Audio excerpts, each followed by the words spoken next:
পবিত্র রমজান শেষে এলো খুশির ঈদ। বৃহস্পতিবার সারা দেশের সঙ্গে ছোট্ট পার্বত্য ত্রিপুরা রাজ্যেও উদযাপন হচ্ছে ঈদ উল ফিতর। এরই মধ্যে ঈদের আনন্দ স্বজনদের সঙ্গে ভাগাভাগি করে নিতে আগরতলা শহরাঞ্চলের বেশিরভাগ মানুষ ছুটে গেছে গ্রামের বাড়িতে। ঈদ খুশি নিয়ে হাজির হয়। সেই ঈদের খুশি ছড়িয়ে পড়ে পরিবারের আত্মীয় স্বজন ও বন্ধুদের নিয়ে এক মহামিলনের সীমানায়। অর্থ, আনন্দ আর ফিতর বলতে রোজার সমাপ্তি কিংবা স্বাভাবিক অবস্থায় ফিরে যাওয়ার উদ্দেশ্য। পবিত্র রমজান মাসে রোজা রাখার পর ইসলাম ধর্মাবলম্বী মানুষেরা মাসের শেষে ঈদ উল ফিতর পালন করেন। পবিত্র ঈদ উল ফিতর উপলক্ষে বৃহস্পতিবার সকালে আগরতলা গেদু মিয়া মসজিদে আল্লাহর কাছে নামাজ আদায় করেন সকল মুসলিম ধর্মাবলম্বী মানুষেরা।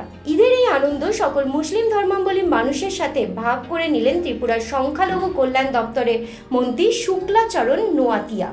পবিত্র ঈদ উল ফিতর আজকে সারা পৃথিবীর মুসলমানদের এক মাস ধারাবাহিক রমজান মাসের উপবাসের মাধ্যমে এবং সমস্ত পাপ থেকে বিরত থাকার অনুশীলনের মাধ্যমে এক মাস রোজা রাখার পরে আল্লাহ তাআলার পক্ষ থেকে একটা বিশেষ উপহার ঈদ উল ফিতরের আনন্দের দিন হিসেবে আসে।